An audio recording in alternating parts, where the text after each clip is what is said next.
Greetings, internetizens. This is Elmerthien playing Professor Layton versus Phoenix Wright. In the last episode, we found out that the purple gem is for summoning shadowy familiars, and also got the professor's arm out of the pawn shop because Emir is an illegal arms dealer.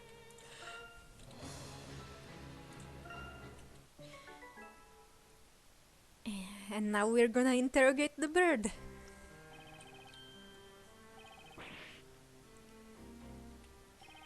What the heck is going on? I thought the professor was supposed to be meeting with the storyteller.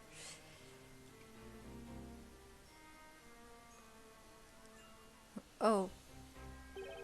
Oh, these are... I think this is Phoenix blipping. And to make matters worse, now Maya's accused of being a witch.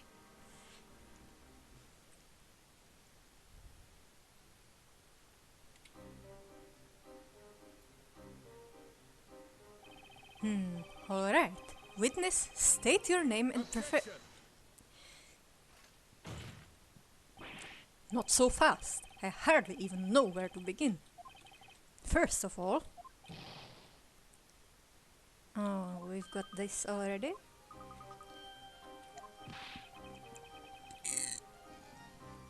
And just what is the purpose of questioning a bird? A parrot may be able to repeat what others say, but it cannot talk on its own. Objection! It's precisely because Cracker doesn't talk in his own words that he's certain to tell us the truth. What?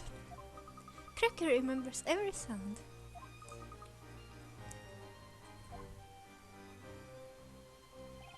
And if Cracker can repeat every sound, I'd say this should be a valuable testimony. I cannot believe this is happening.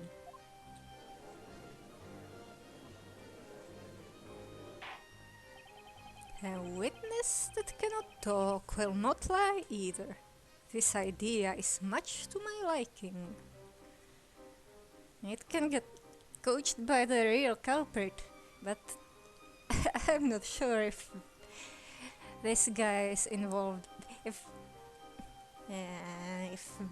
Birdley is a collaborator, I mean an accomplice. Well then, may our new witness Cracker testify to the court. We wish to know exactly what you heard from the beginning of the incident.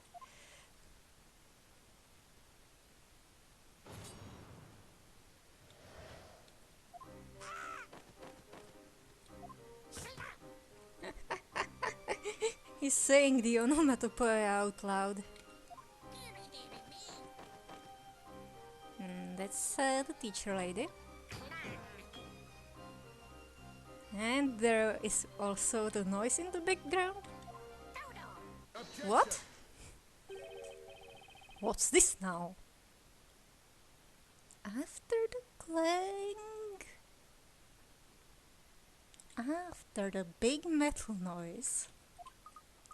Why, those are the sounds of the incident. Exactly as Cracker heard them. Ludicrous. Evidently, this is nothing but a farce after all. What do you mean, Inquisitor Barnum? I must admit I found the parrot's testimony quite impressive.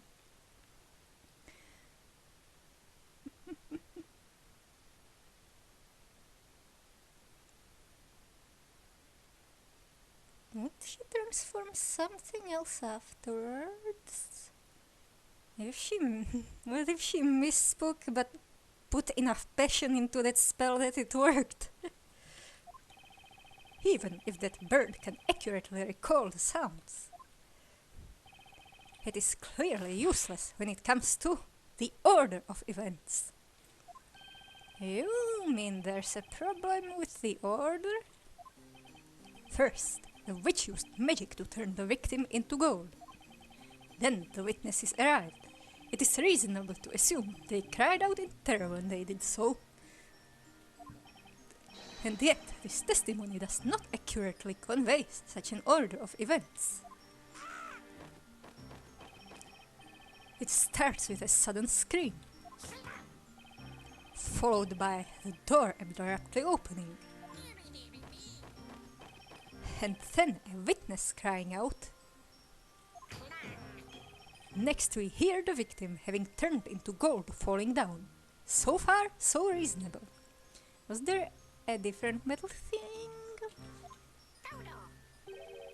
But the real issue is as follows. The parrot seems to think the witch cast her spell after the witness is entered. Such a suggestion is inconceivable. Could be a different spell? A whole third spell? Is there a secret third gem? The reason is simple.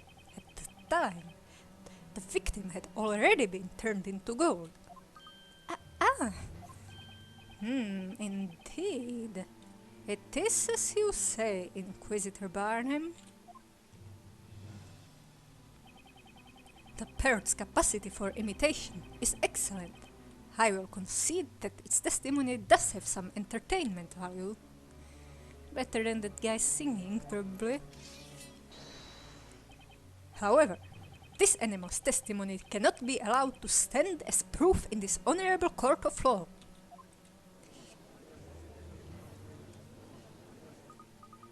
Don't try to crack her off just like that. Do you now see how foolish you were to summon this parrot as a witness? Not good, Phoenix. Not good at all.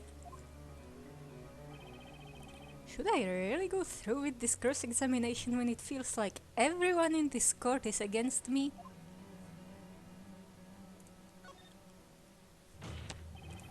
The defense wishes to cross-examine the witness. What? Are you serious? Did you not hear what I said? Are you choosing to ignore my words? You think you're some super powerful prosecutor that controls the judge and everything? I'm interrogating the parrot. A witness that cannot talk cannot lie either. This parrot's testimony is the naked truth. He's simply repeating the sounds as he heard them. It's humans who make assumptions about the meaning of those sounds and arbitrarily decide whether the testimony is good or not. But as knights of the court, shouldn't we be striving to uncover the truth to which this parrot holds the key? The truth, you say? Very well. Show us the truth that this bird purportedly knows. Interrogate that parrot. Meanwhile, I shall enjoy the show. Will you? Will you do it, Mr. Wright? Do you think it's hopeless? Defender, you may interrogate the witness.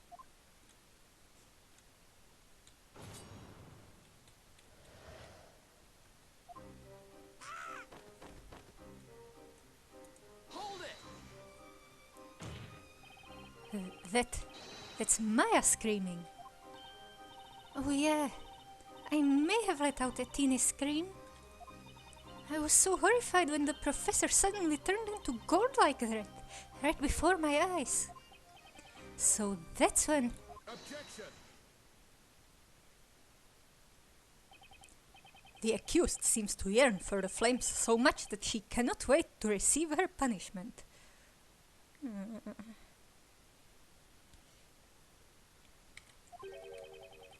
If she wishes to live any longer, she would be wise to remain silent. I'm really sorry. I won't talk again, I promise. Unfortunately for you, Sir Blue Knight, there is no way you can prove that it was the voice of the accused. Objection! You're wrong, Inquisitor. All we need to do is have her voice print analyzed and we'll know straight away. Oh, wait. Analyze what? A voice print? Besides, it's a bird voice anyway. It's nothing, just forget what I said. Oh boy, this world is driving me crazy. Well then, you may carry on with the interrogation.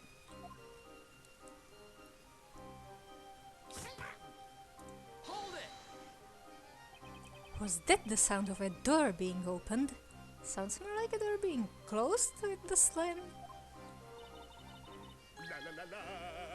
Oh ho ho!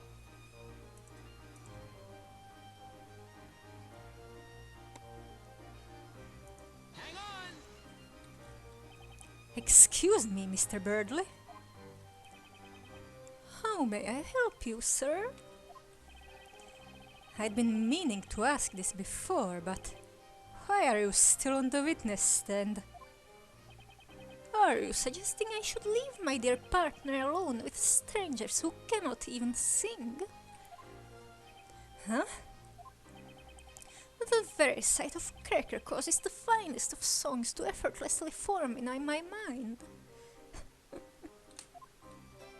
Stilton cheddar or smoked cheese, I like my crackers with any of these. That was the cracker song. Is it not crisp and full of flavor? Right, anyway, would you mind remaining quiet for the rest of Cracker's cross-examination? I suddenly got the munchies and continued the interrogation.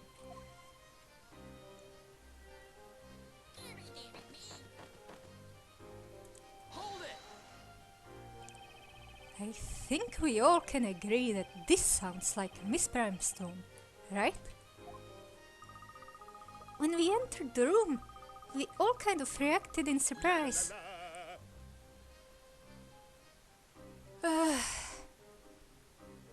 You're just singing. I think he's trying to get in on the background music.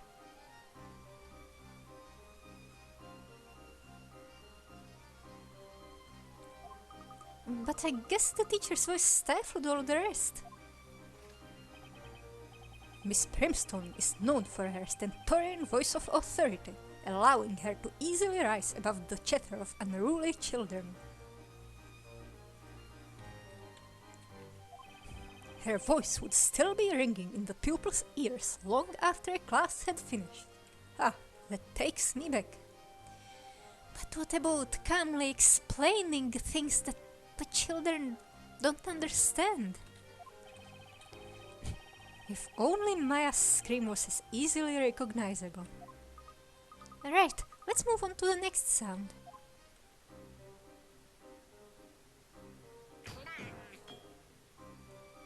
Hold it! That must be the sound of the professors falling over, I guess. La la la la! Professor. I guess I'd better not pursue this one. Look, you poor thing.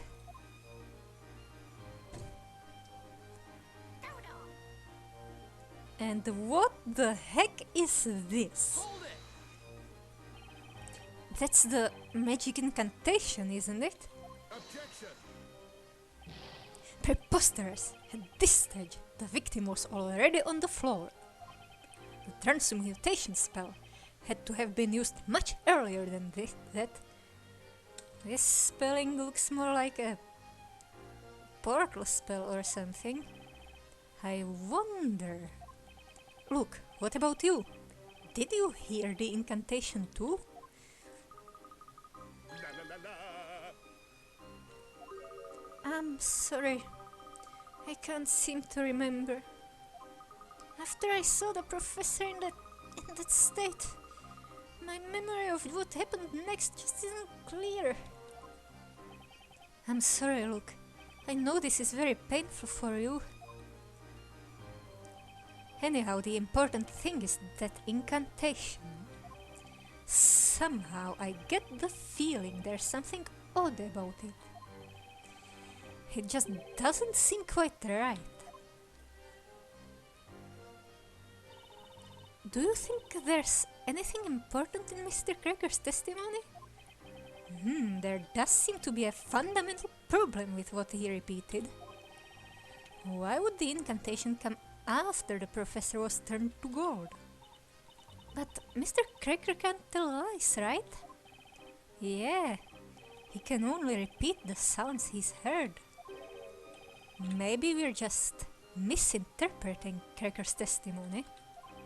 For the time being, let's have another look at the court record and the Grand Grimoire.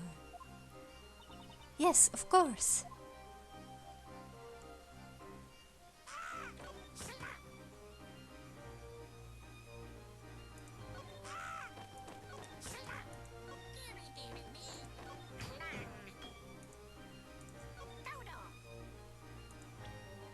I just present this.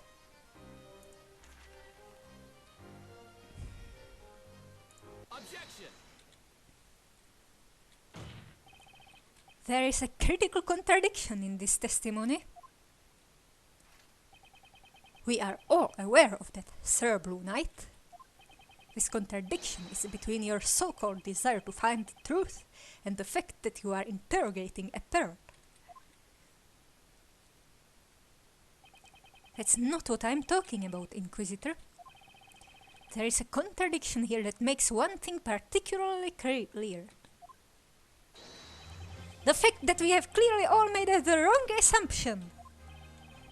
How so? Look, can you ask Cracker to repeat the incantation once more? Right you are. Godor! Godor! Godor. According to the Grand Grimoire, the name of the gold transmutation spell is Goldor. Now, Inquisitor, it would seem to me that the spell we've just heard is in fact a different one entirely. Well, I never... Unbelievable. Goldor and Goldor? Objection! This is ridiculous. That wretched bird must have misheard the incantation. Objection! Cracker is able to imitate sounds perfectly. The incantation was indeed misheard, but only by the people hearing it. Objection! The victim was found already in his golden state. That is proof enough that the Goldor spell was used. Objection! But you're forgetting that Cracker heard this incantation after that spell had already taken place. Which makes it entirely possible that this Goldor spell was used as well. In other words, another spell besides the gold transmutation magic must have also been used.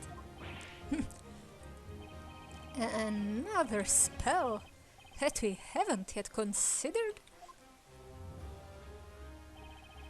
Now, the next question that needs to be asked is... just what is this Goldor spell? Objection!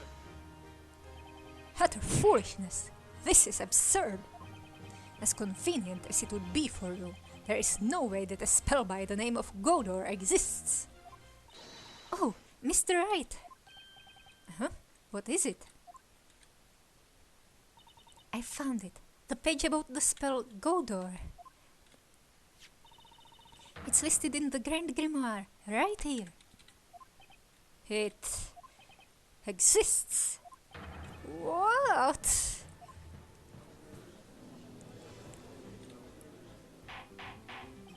Order! Order! I demand order! Just like I thought, Cracker remembered it exactly. But then, what kind of magic is this Goldor? Well, my lord, the Grand Grimoire describes it in the following way. Goldor creates a portal on two sides of green-colored walls. The portal will disappear after 5 minutes. Green walls, green walls. Do we have an accomplice in the house? Creates a portal on green-colored walls. A portal spell.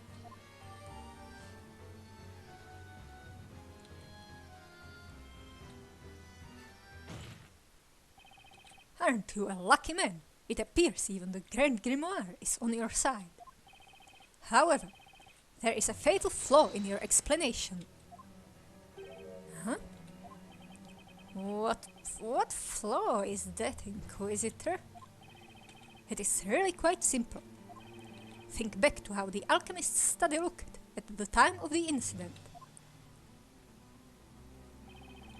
Do you remember any green walls? Because I do not. There were none. Behind that picture. All the walls were coated with white plaster. You call that white? That's grey. Even the door frame is lighter. Well, maybe it was painted white originally, but got covered in smoke from experiments. In other words,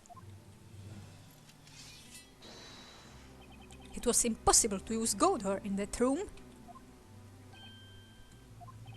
I too have visited that alchemist's study since the incident. I remember very well that all the walls in that room were a dull shade of white. You're euphemizing very hard. Your little theory was interesting, Sir Knight in Blue, but it has proven to be nothing more than that, a mere wild guess. As long as you cannot prove that this Godor spell was used, your little theory shall be considered no further. In all honesty, I was very surprised to learn of such a spell's existence. However, as long as it was impossible to have used this spell at the crime scene, your deduction leads us nowhere. So let me ask you now. Yes, Your Honor? Do you, perchance, have any proof that you could show us? Can you prove that it was feasible for the witch to have used Godor in that room? This is no coincidence. That spell must have been used at the crime scene. But do I have the proof that it was even possible to use Godor?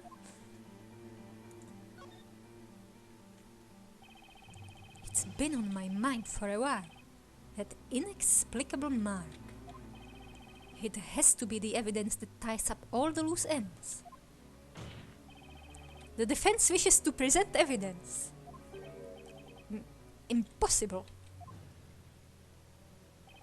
The determination in your eyes made me think you would. Now then, we shall allow the defense to present its evidence to the court. Present the proof that the spell Godor was used at the scene of the crime. Take that! The walls in the study are coated with white plaster. Not all of them, though. There is just one spot which is green. Oh, there is! I noticed it when investigating the crime scene. You may recall that there was a small painting behind the desk. And for some reason the wall behind it was painted green. It was what? I recall seeing that painting myself too. If we look at this floor plan, I'd say it was around here.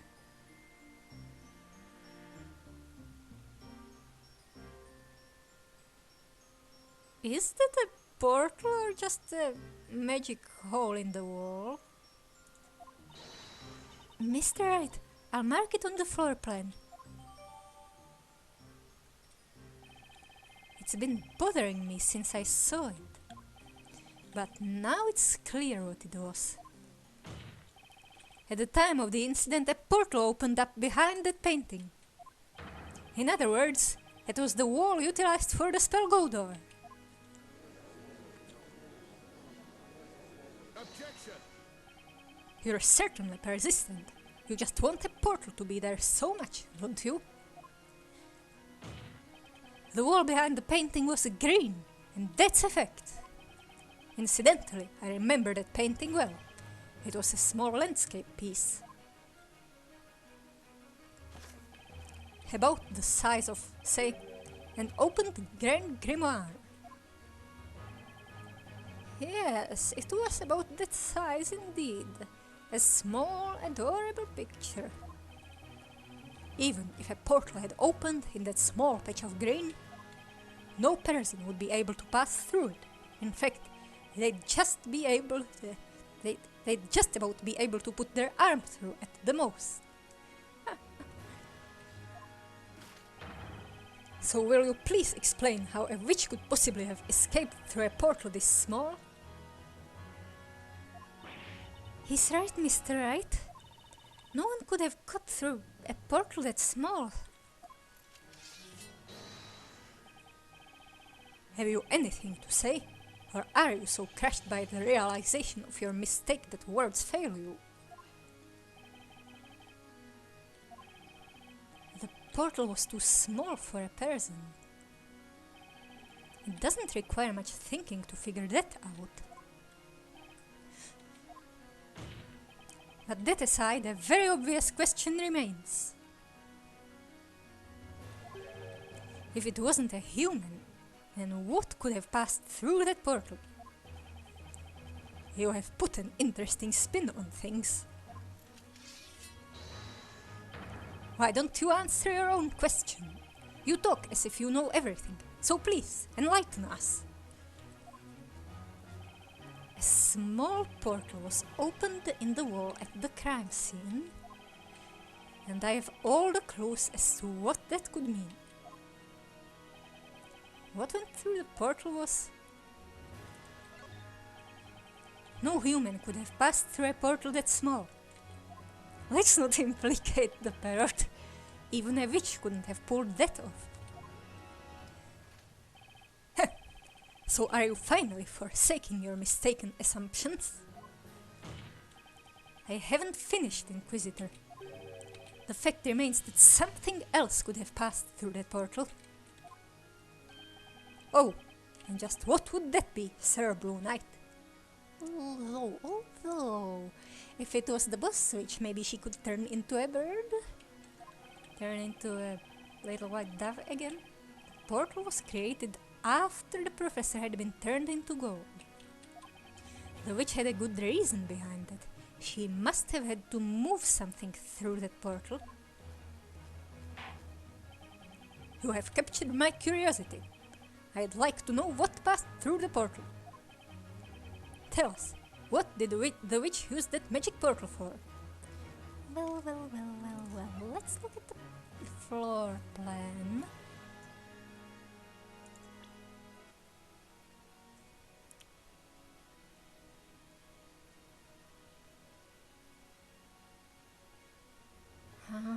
Afterwards.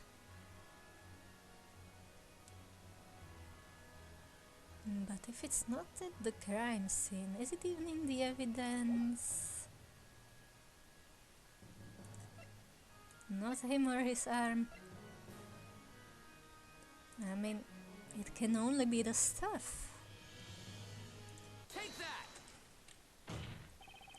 Considering the state of the crime scene, there is just one possible answer. And that is the Thalea Magica. Objection! What? What's this now? The Thalea Magica was found at the crime scene. A portal had nothing to do with it. Objection! Inquisitor Barnum, you're making the wrong assumption. Wrong assumption? The witch wasn't trying to remove evidence from the crime scene. She wanted to plant it. She threw the witch's scepter into the room through that portal. Objection! You and your crazy theories. Do you even realize what you're saying? If she threw the stuff into the room, that means that she cast the spell from outside the room? Or she ran around? Exactly. She did it to deceive us. Her goal was to make us draw the wrong conclusions. When the incident took place, The witch herself wasn't in the room. She cast the spell from outside. What?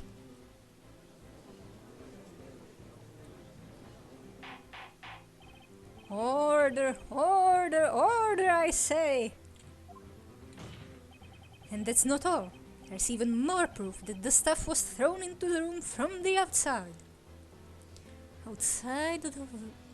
Wait, she was outside.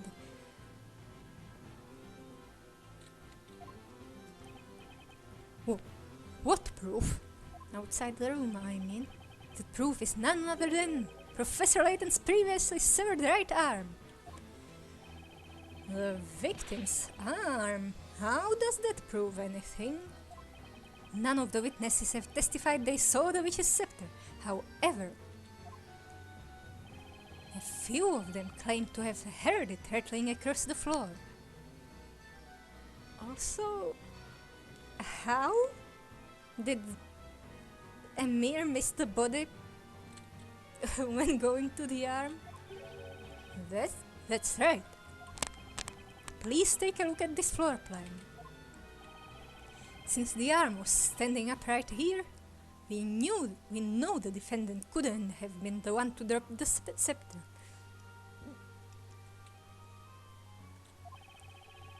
Now think about it. Where would you need to drop the scepter from in order for it to end up here?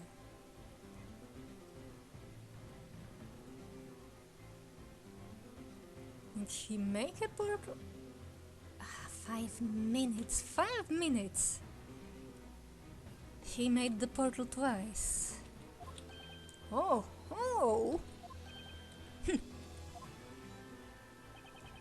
That's right. The scepter could only have come from the small portal created by the spell Godor.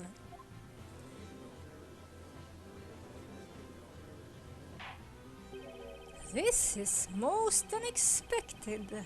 The witch wasn't in the room when the crime occurred. What the heck is Darklaw sneaking around?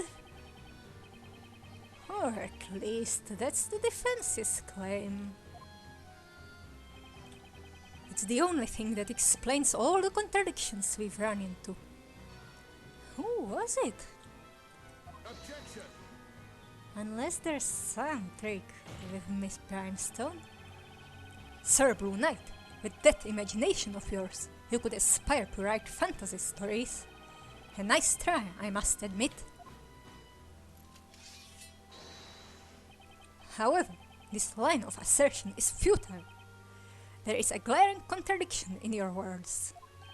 Another contradiction. Whatever are you referring to, Inquisitor Barnum?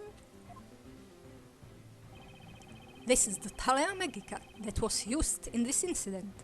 As we have established, there are 2 magic gems in it. One for the gold transmutation spell Goldor, and one for the shadow familiar spell Famalia.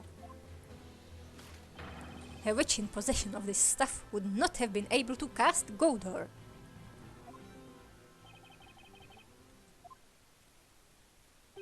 Yes, you're absolutely right. But you can't write off all the evidence supporting my theory as mere coincidence. Why must your agreement always be followed by a but? What I'm getting at is, this Thalia Magica is not genuine. Not genuine? That's right. And naturally, the one responsible for this deception is the real culprit of this crime. Enough of the suspense. It's too much for a man of my age. The defense shall reveal what is meant by the so-called deception. We haven't seen anything. We haven't talked about the familiars, really. Maybe that one's not been used, maybe it's fake.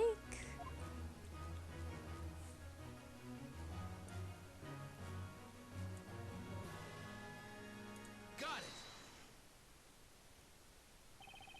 First, I want to clarify one thing. can we be certain that the Thalia Magica in question is authentic? Without doubt. The metal rod in its center is called the Spina Magica. The witch's mark on its tip is clearly visible and highly detailed. It is impossible to forge, even by the finest craftsmen in all Labyrinthia. I can guarantee you its authenticity. Where do these things come from?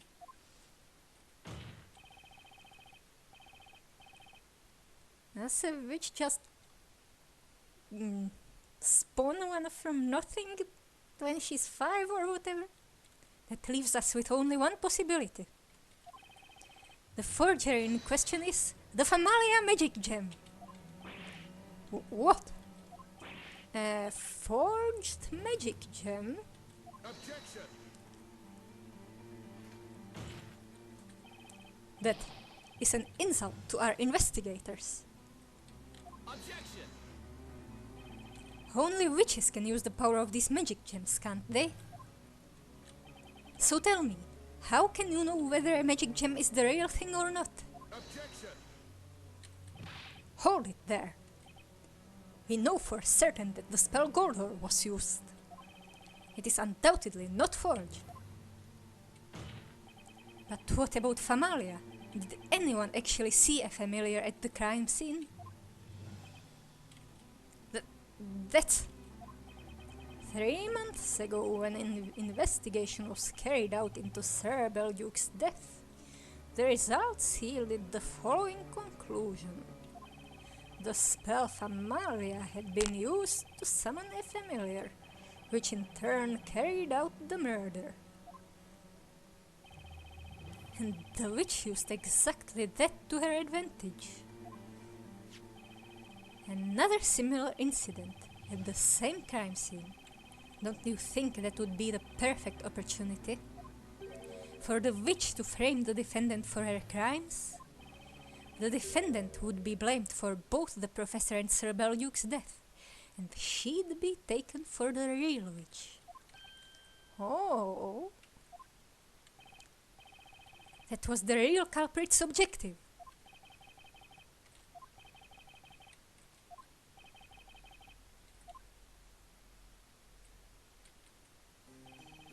There is a chapter in the Magic Archive, an old collection of tales of the occult, about the way to test whether or not a magic gem is genuine. How can we test it, my lord? It is very simple. A genuine magic gem is composed of a mineral with a density lower than that of pure water. All you need to do is see if the magic gem floats on water. That is simple indeed. All non-magical minerals in our world, with the exception of sepiolite and a few other special kinds, sink in water. These eerily sparkling magic gems, however, will never sink when put into water. Bailiff, remove this magic gem for immediate examination. The magic gem's a fake? What's up with this trial? This is not how it was supposed to be. It's alright, darling, don't cry. You'll get to see a witch burning today. Sir Barnum never disappoints. Hush now, there. It's a mom. I mean, initially I thought that was someone comforting their lover. No, this is a mom talking to her child.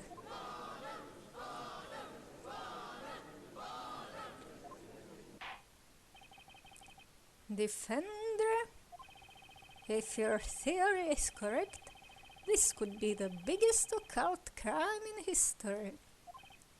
But another important question remains. I wonder if you can answer it. Who is this supposed real witch that threw the Thalia Magica through the portal? The real witch? There's only one person that comes to mind. Frankly, I still find it hard to believe, but it's the only possibility. Once I indict her, there'll be no turning back. Knowing the consequences, should I give them her name? Mr. Wright. In Labyrinthia, witches are punished by fire. I know you think that's going too far, but even in a world that seems so insane to you, those who take the lives of others must be punished. That's a universal law, isn't it? The witch turned the professor into a golden statue, and that's not all.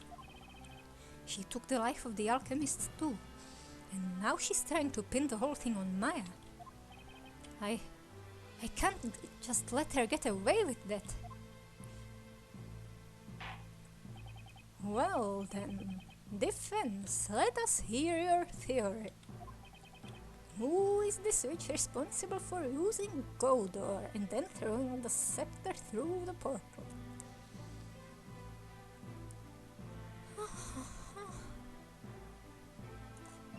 Purple gem, green gem.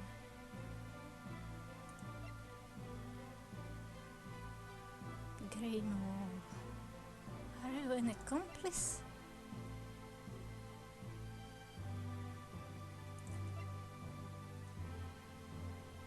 Take that! I can't do it. It's too much responsibility. What if I'm wrong and an innocent person gets burned because of me?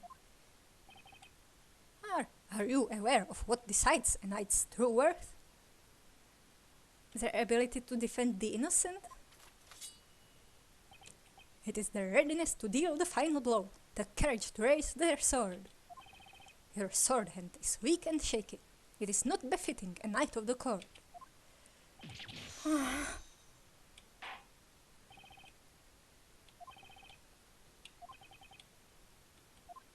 Damn it. I'm done.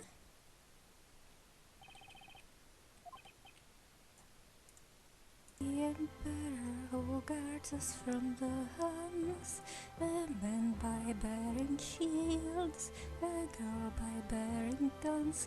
Wait, that was kind of a parody of a song from Mulan. Because I've got Mulan on my mind. Because we've got a Mulan situation here. Take that! When you've eliminated the impossible, whatever remains, however improbable, must be true. Okay, I've been thinking... Weird Mulan references, mixed with other stuff. There's only one logical possibility. It has to be that person. You're not Jean Earl Grey, you're Jean Grey.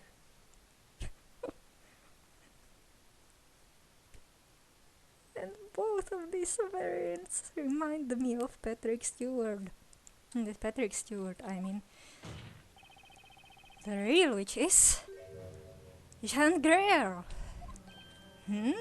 Grey? I've heard that name somewhere. Wait, isn't that the butler who served Sir Belduke? That's correct. Objection! What's all this about? You seem to love rolling out these ridiculous suggestions, but you ignore the obvious. Jean Grey is male. Are you sure? Inquisitor Barnum, tell me one thing. Is it only females who can be witches? Are you daft? Of course it's only females. Never in the history of this court has there ever been a male witch. Yeah, it's... certain magical powers are female only in this setting. And in the Phoenix Wright setting too. You're so utterly ignorant. You should be ashamed of yourself. Alright, well, I'd like to ask another question. Is Jean Grey really a male? What? What a ludicrous question. The defense is certain. Head Jean Guerrero is the witch responsible for using magic on Professor Layton. Objection! Will you stop fooling around? This is a groundless accusation. Objection! Groundless, you say? I'm afraid that's where you're wrong. At the time of the crime, Jean Guerrero was in the room next to the alchemist's study. And one of the walls in that very room was painted green. It was? What's more, that green wall was the one adjacent to Sir Belduke's study. That's kind of a lame portal. Kind of short range. And it's a weak spell if it's limited to that. Oh, what? This is madness. Inquisitor Barnum, quickly have the butler summoned to the court. Have Jean Guerrero brought here immediately. Certainly, my lord. It shall be done.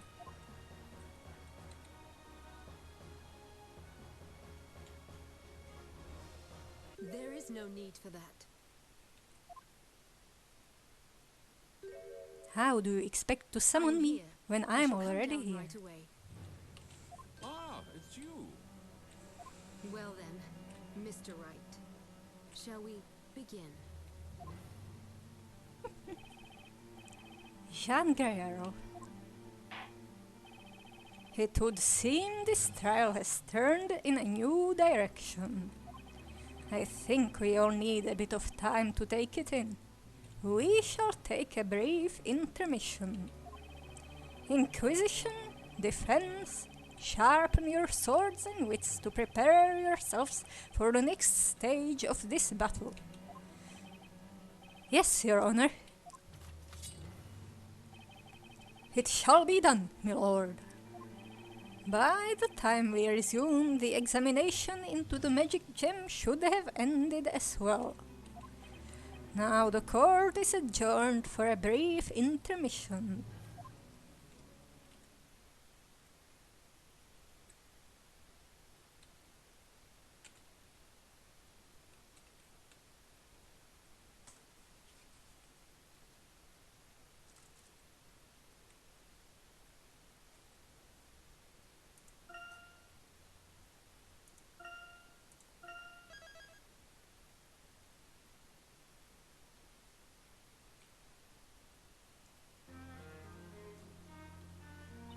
So, it's got to be that young butler? I know what you're thinking.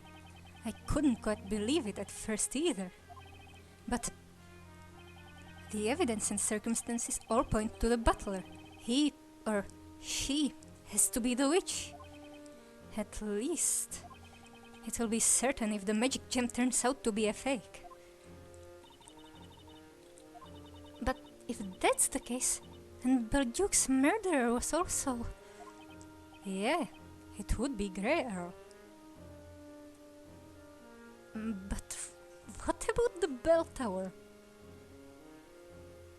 Maybe Jean or Jean? Maybe Guerrero was sent as an assassin by the witch who made the bell tower appear? No, it can't be true. He wouldn't have done that. Espera? I know Jean. He held Sir Belduke in the greatest of respect. Jean didn't kill him. I'm sure of it. Jean Guerrero. Are you really what people think you are? There are still so many unknown factors in this trial. Ah.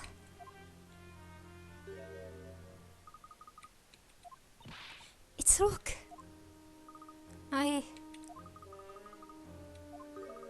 I'm sorry, Maya. What I did is unforgivable. What are you saying, Luke? All you did was testify about what you saw. But I should have trusted you. Well, you trust us now, right? Maya. Anyway, look, it was thanks to you that we discovered new information. Thanks to me?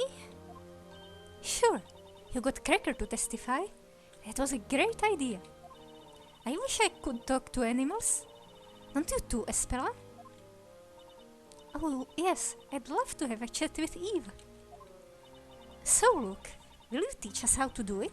Pretty please. Yeah, of course. I can try. Yay! That's a promise, right? Mr. Wright? What is it, Luke? Do you mind if I join you from now on? Not at all, Luke. I realized during the trial that in this strange town, even what you see with your own eyes may not be real. That's why I'm not giving up yet. Professor, I know he'll return. We can't give up hope. You know, that's what I've been thinking too. Really?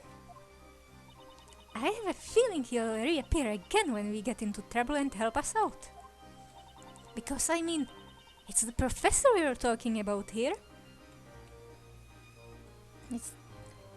And maybe he's not exactly dead, he's just been turned into a statue. Right. And remember what he always says. Look forward to the future. Always look on the bright side. Not every puzzle has an answer? I don't think it was the professor who said that. Defender, accused. The intermission's over. Return to the courtroom.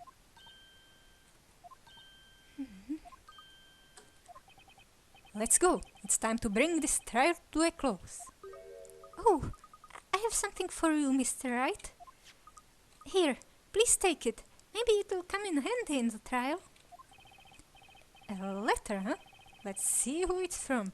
Wait, Newton Belleduc. There are several sheets of parchment inside, but they're all blank. He was an alchemist. The professor and I got this when we went to see the storyteller. Thank you, Luke.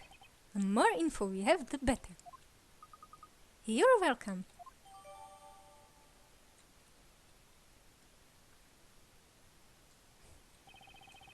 If we got no proof that it was Jean Greer who turned the professor into gold, even if the magic gem is a fake, it's still not decisive evidence.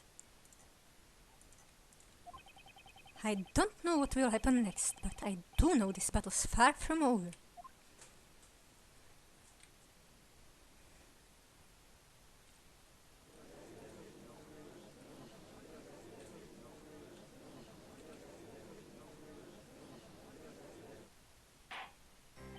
We will now resume the trial of Maya Fey. First things first, the occult crime analysts have finished examining the evidence. They have tested the 2 magic gems from the witch's scepter. Goldor floated on the surface of the water, whereas Famalia sank. It was said that genuine magic gems float in pure water, wasn't it? Thus it has been established that the Famalia magic gem is a fake.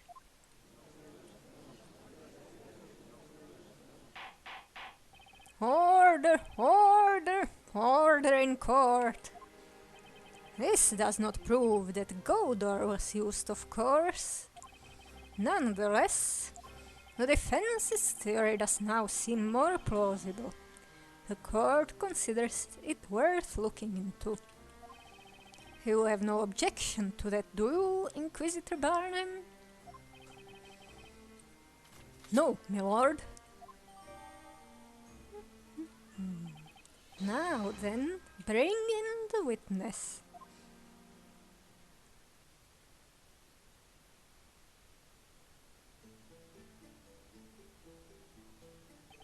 Witness, state your name and profession.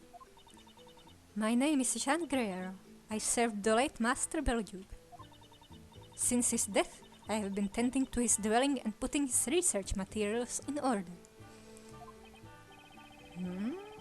I don't know what it is, but I feel like there's something a bit different about Grey Earl today. Witness, there is something we need to clarify first of all. As you are no doubt aware, you have been accused of being a witch. Therefore, it is vital that you tell us, are you a boy or a girl? This reminds me of Professor Oak. Please hold on. Why, what is that? What is it? Excuse my rudeness, my lord, but at this time, I do not intend to answer that question. Why do you refuse to answer, witness? I had been following this trial from the gallery, and so am fully aware of the utterly absurd accusations made against me. Alchemy, the art pursued by Master Belgiug, is concerned with the rules and logic that govern nature. As someone who had been helping Master Belgiug for quite some time, I dare say your theory is both illogical and impossible. Objection! The witch's scepter was thrown into the crime scene through a portal created by the magical spell Godor. That portal could only have been opened from your room. And what's more, one of the walls in your room is painted green.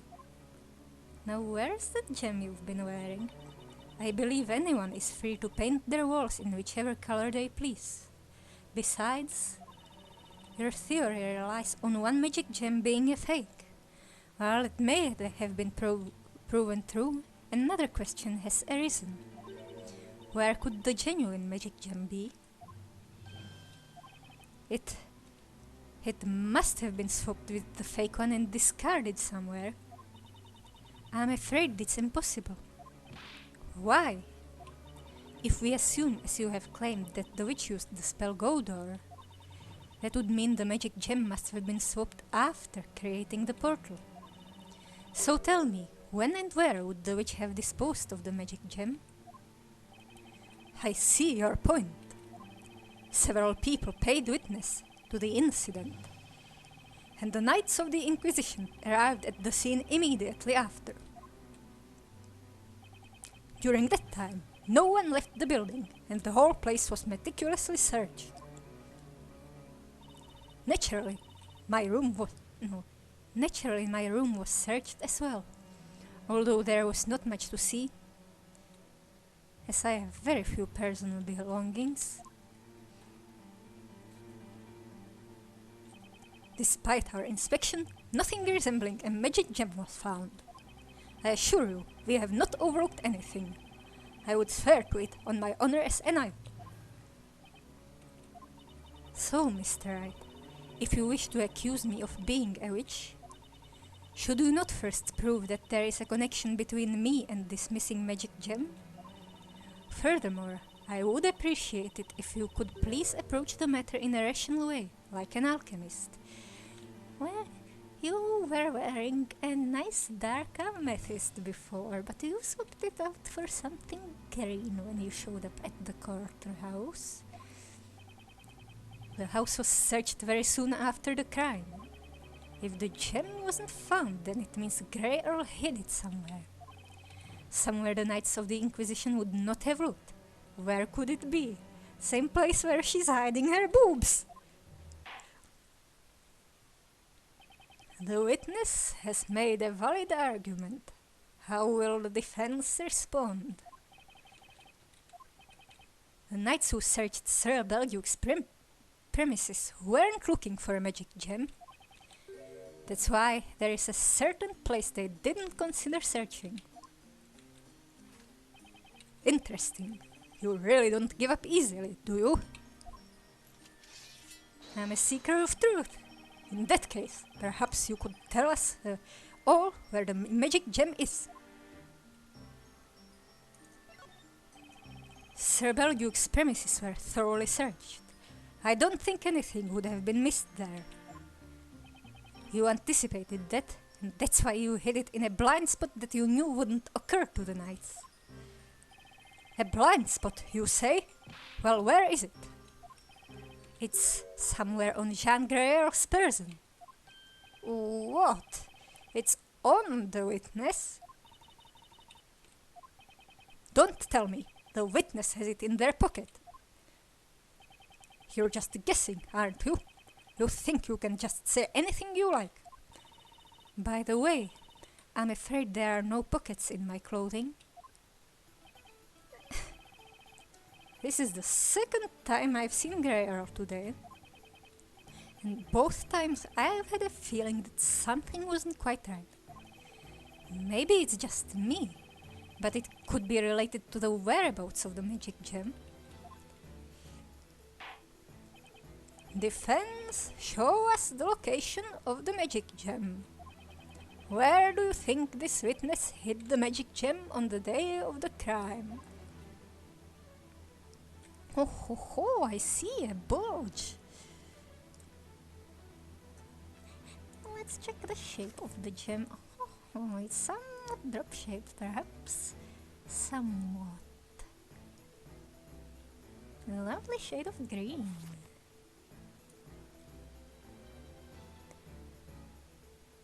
I don't see any green right now. I'll also look at you, your picture here.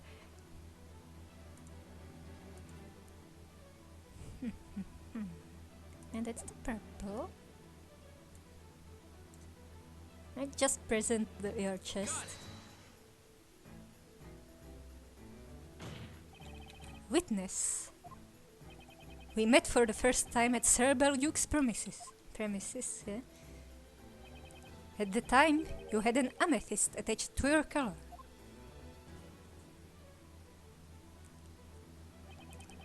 Oh, that's right. Mr. Greer always wears that gemstone. Alchemists believe that amethysts emit positive energy. Because science hasn't yet advanced that much in this world, amethysts are purple. But when I saw you in the waiting room this morning, the gemstone you were wearing was green, not purple.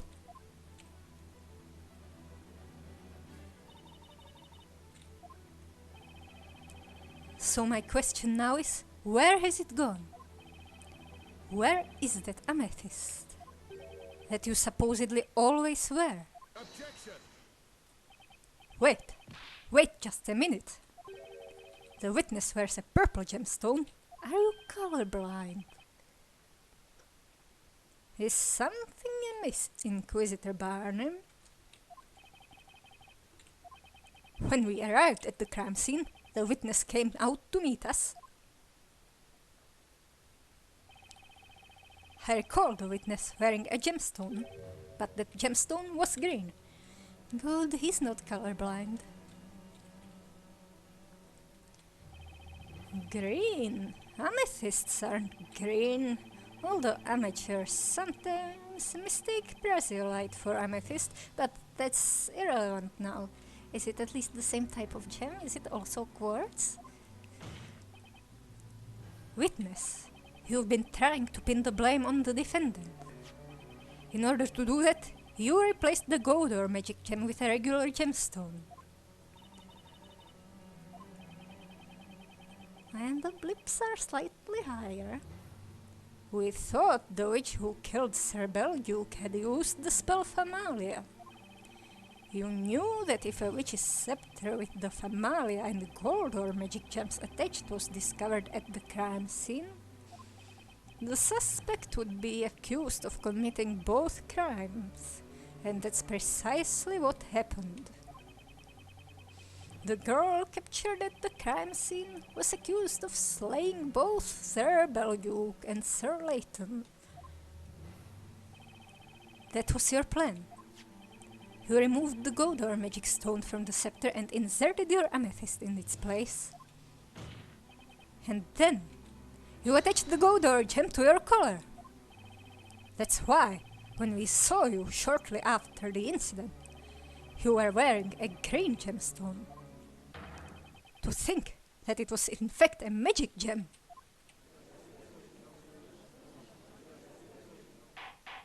Order! Order! Witness, is that true? This amounts to nothing more than conjecture. I do not believe you have any solid proof. However,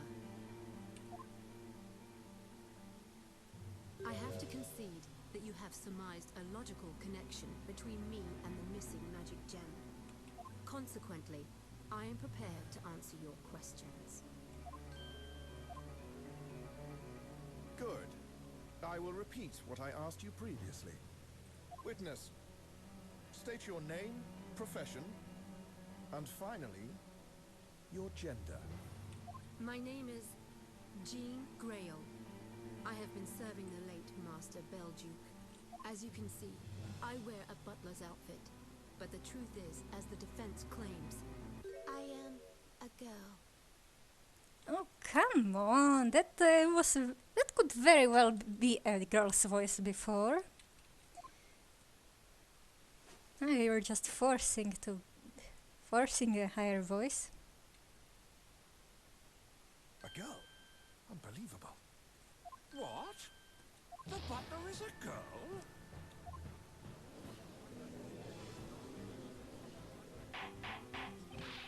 Order! Order! Order in the court! Jean Grail, are you declaring to this court that you are in fact female? Yes. But everyone in town was under the impression that you are a boy. Did you hear that? The butler's a girl. Doesn't that make him her a maid? I knew there was something suspicious about him. I mean, her. You know why, right? Think about it. All that alchemy, that's mighty suspicious. Just listen to them. Listen to the wild gossip and accusations. Alchemists pursue knowledge of the rules that govern nature. But to the townspeople, alchemy is no different to magic. Had they known I was a girl, they would have taken me for a witch. That's what Master Belduke was worried about. He told me it would be safer to pretend to be a boy. In other words, you disclose that you're a female, but deny that you're a witch? I would have thought that was obvious. She knew that once her gender came into question, she wouldn't have been able to conceal it. That's why she's made this public now. It was the most rational choice for her. Inquisitor Barnham, may I ask you one question? Has all the evidence in this Golden Gentleman case already been presented? Why do you ask? As it stands, you do not have a single piece of evidence proving that I am a witch. Given the lack of pertinent evidence against me, I would like to be permitted to return to my duties. What say you, Inquisitor Barnum? It has been proven that the two gems were swapped. However, it may also have been possible for the accused to have done so. Objection! I had no reason to swap the gems. This is a place of judgment. There is no need for us to understand the reason behind a criminal's action. Huh? After all, those whom we judge are otherworldly creatures. They are witches. It is impossible for a human being to understand the reasoning of a witch. Is there nothing we can do? At this rate, Maya will be... Barnum still thinks Maya is a witch. We've made it this far, and yet it feels like we're back at stage 1. It seems there are no more rational arguments against me. Now, if you will kindly excuse me, I don't think we have much on Grail when it comes to the Professor's case. But should I just let her go?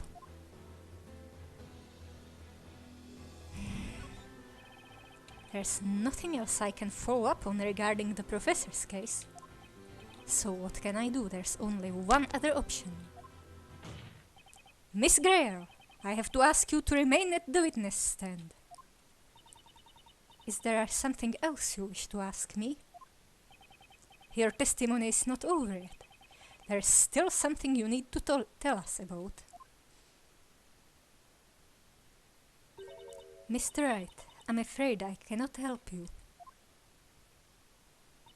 I have told you all I could about this incident. And I'm afraid you've got the wrong idea, Miss Greer. Your Honor, what this witness needs to testify about is not the professor's unfortunate incident, but rather the incident from 3 months ago, namely Sir Belduke's death. As she was present in the building at the time working as a live-in butler, she needs to testify about the events of that day. And I'll be stopping here. See you next time.